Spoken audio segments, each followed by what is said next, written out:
At our engagement party, her sister raised a glass and said, "Can't believe you're settling for him. It's just temporary. He'll do for now." Everyone laughed. I stayed silent, fork halfway to my mouth, watching Mara's face. She didn't correct Rhea. Didn't even flinch. Just smiled that PR smile she uses when clients say something stupid but profitable. Before we dive deeper into this story, I have one small request. Please subscribe, drop a like, comment, and hit that hype button to boost this channel so more people can discover these incredible Reddit stories. I married her anyway. Told myself I'd prove them all wrong. Told myself I'd be so good, so steady, so undeniable that she'd forget whatever doubts live behind that smile. I'd fix it. I fix everything. 3 years later, I'm on a maintenance ladder at dawn, tightening bolts on the sky whale while gulls scream overhead. The boardwalk smells like grease and salt, and yesterday's funnel cakes rotting in the trash. Joyland Amusement Park, my kingdom of rust and peeling paint. I'm the foreman here, which sounds better than it is. Mostly I fix things that break over and over in the same damn places. Hydraulics that leak, safety bars that stick, wiring that corrodes in the salt air. My radio crackles.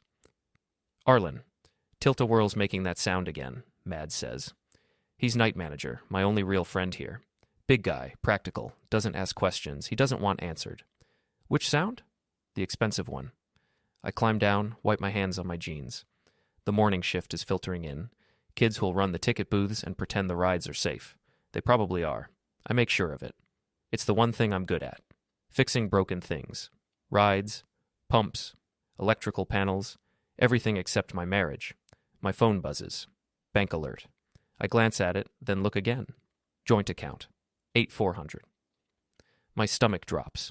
I open the app with greasy fingers, leaving smudges on the screen. Transfers, round numbers, hotel charges in Charleston, airline fees, boutique shop, all within the last 48 hours. All from Mara. I sit on the bottom rung of the ladder and scroll back. There's a pattern. She's been skimming for weeks. Small amounts I didn't notice. 200 here, 300 there. But this cleaned us out. Everything we saved. Everything I saved, really, since she makes twice what I do but somehow never has money. I call her. Voicemail, I call again, same. Then I remember. The reunion. Her college reunion in Charleston. She left Thursday morning, said she'd be back Sunday night. Networking, she told me, barely looking up from her phone. Important for the firm. Could lead to new clients. I didn't question it. I never question it. That's the problem.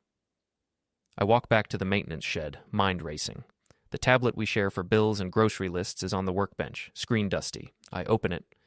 She never logs out of anything, a habit I used to tease her about, back when teasing felt affectionate instead of pathetic. The airline loyalty account is right there, logged in under both our names. We set it up years ago to pool miles for a honeymoon we never took. I click through.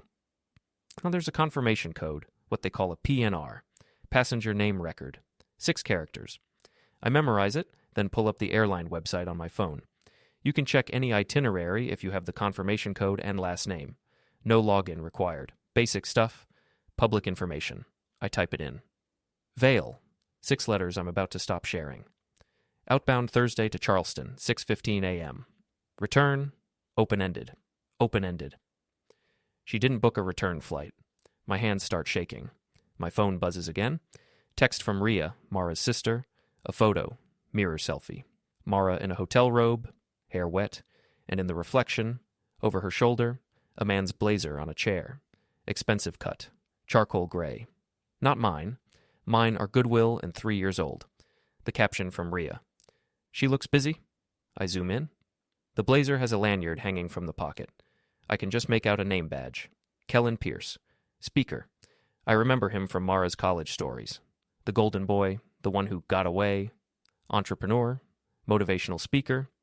I looked him up once, out of curiosity, found a TED-adjacent talk about bio-rituals and authentic success frameworks. 20 minutes of saying nothing in an expensive suit. Comments full of people calling him a genius. I sit there in the shed, fluorescent light buzzing overhead, holding the tablet, and something in me shifts. Cracks. I've spent 3 years trying to be enough. Enough money, enough stability, enough devotion. I fixed our apartment when the pipes burst. Fixed our car when the transmission slipped. Fixed our budget when she overspent. Fixed everything but the one thing that mattered. Her contempt. The engagement toast plays in my head on repeat. Temporary. He'll do for now. I'm done fixing. I pull up my uncle's old notes. He was a courthouse runner who'd spent 30 years shuttling papers between lawyers and clerks before he passed away. He taught me things: how the system works, how to file, how to serve, how to make something stick without breaking the law. I start making calls. I call in a favor. The reunion's at the Grand Harbor Hotel in Charleston, and they use the same AV vendor we contract with for off-season corporate events at Joyland. I tell the vendor I'm there to check equipment for an upcoming gig. They email me a contractor badge. Nobody questions it. Saturday morning, I'm on my cafe racer, crossing the causeway at dawn. The ride to Charleston takes 3 hours. I don't tell Mads where I'm going. I just tell him I need the day. The Grand Harbor Hotel is all marble and gold fixtures, crystal chandeliers, valet parking. I'm in work boots and a vendor jacket. The front desk waves me through. I'm invisible. Working class invisible. The kind of invisible I've been my whole life. I find the reunion in the grand ballroom. Buffet tables, name tags, a jazz trio playing something smooth and expensive. I spot Mara near the bar, laughing.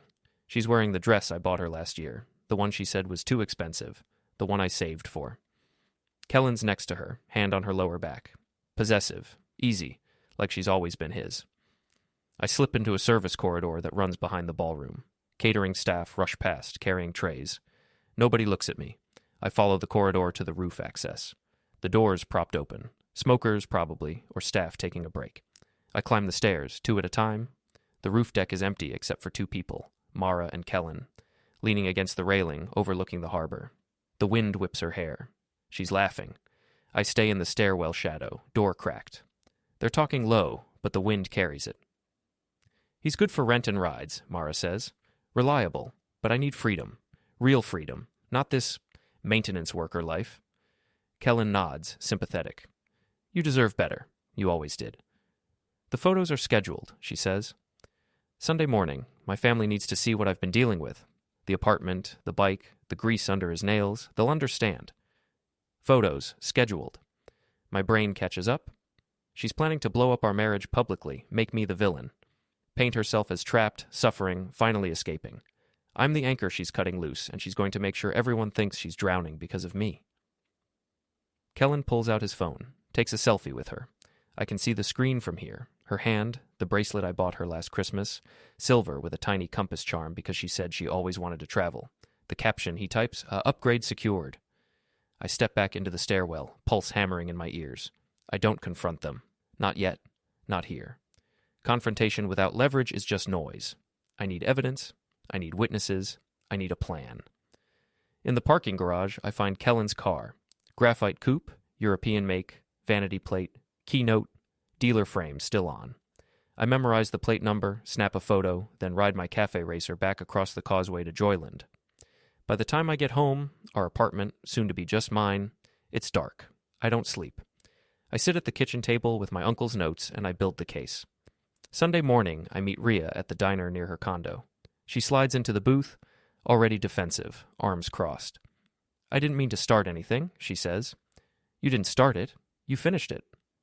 I push my phone across the table. The photo from the roof deck, zoomed in on the bracelet. That's from yesterday, Charleston, the Grand Harbor.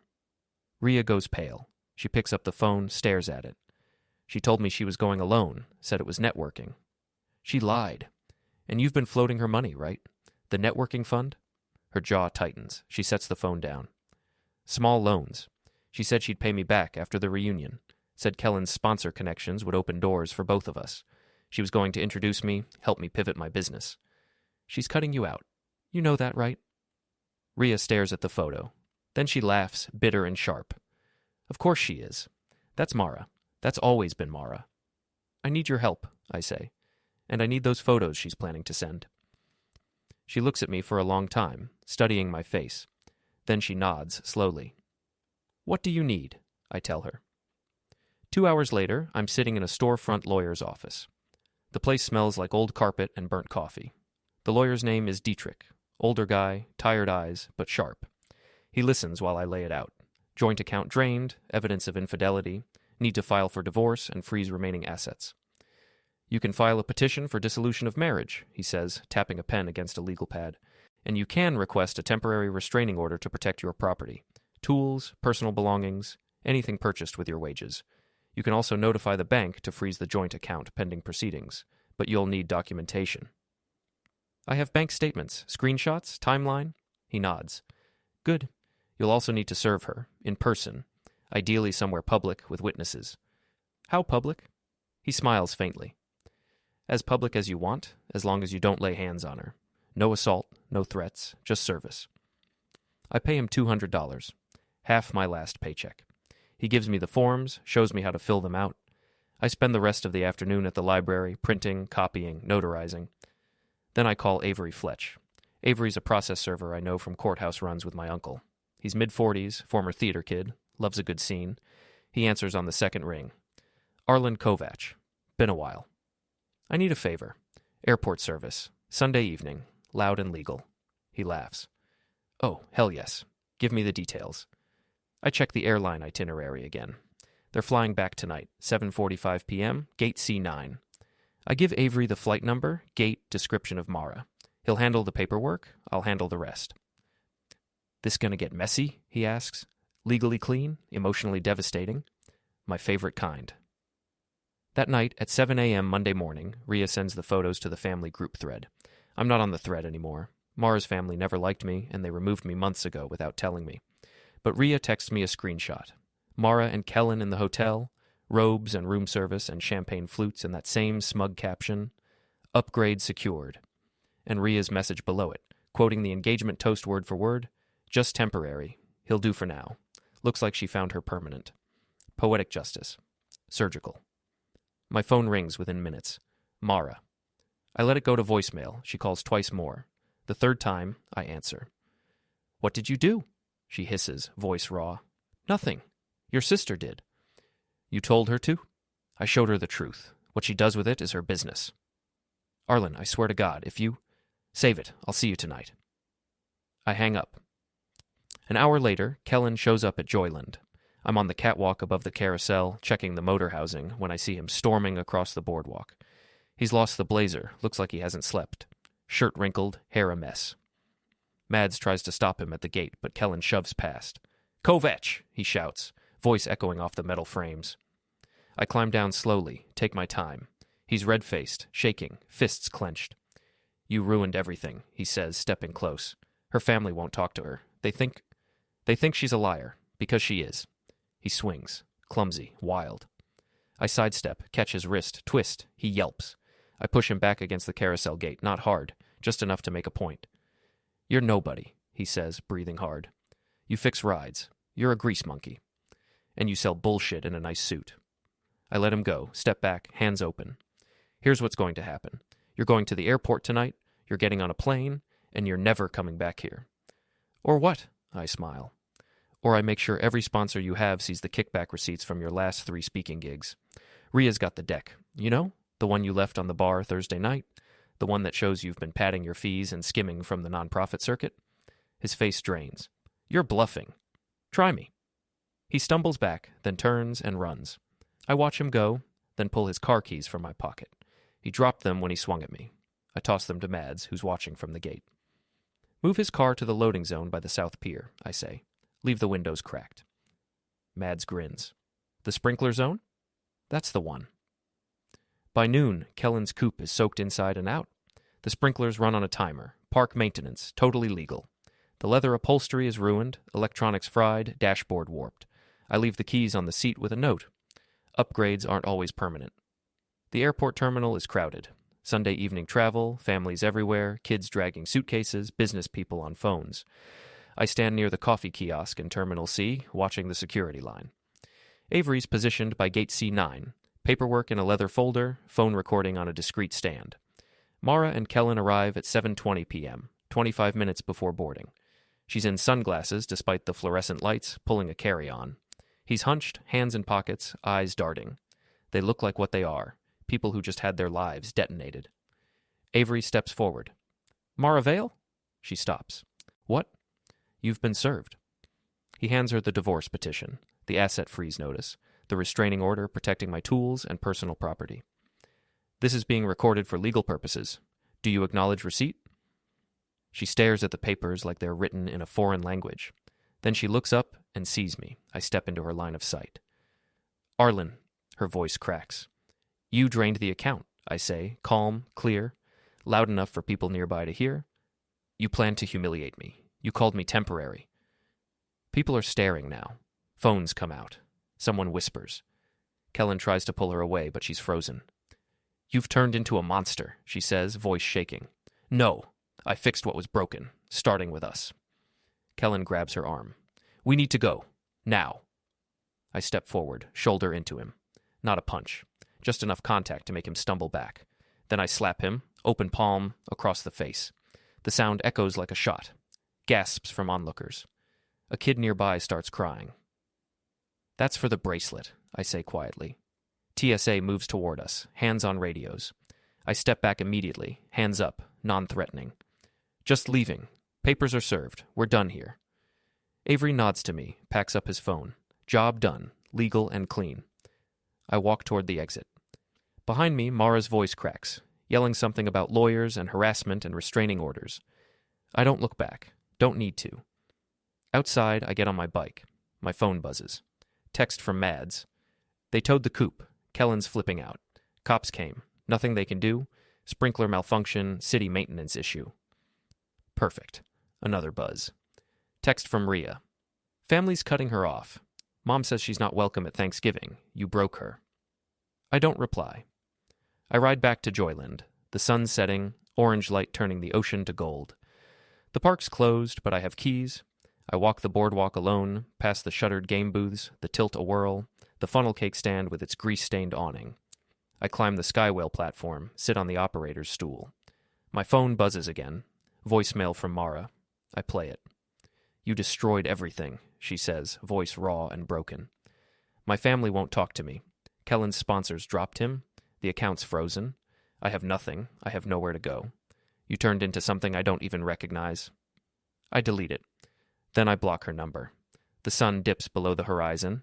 I think about the engagement toast, about Rhea's laugh, about 3 years of being temporary, about every bolt I tightened, every wire I fixed, every night I came home smelling like grease while she looked at me like I was something to be endured. I'm not temporary anymore. I'm not fixing anymore. I stand, hit the test switch. The Skywhale groans to life, cables humming, cars swinging empty in the wind. The mechanical heartbeat fills the silence, steady and relentless.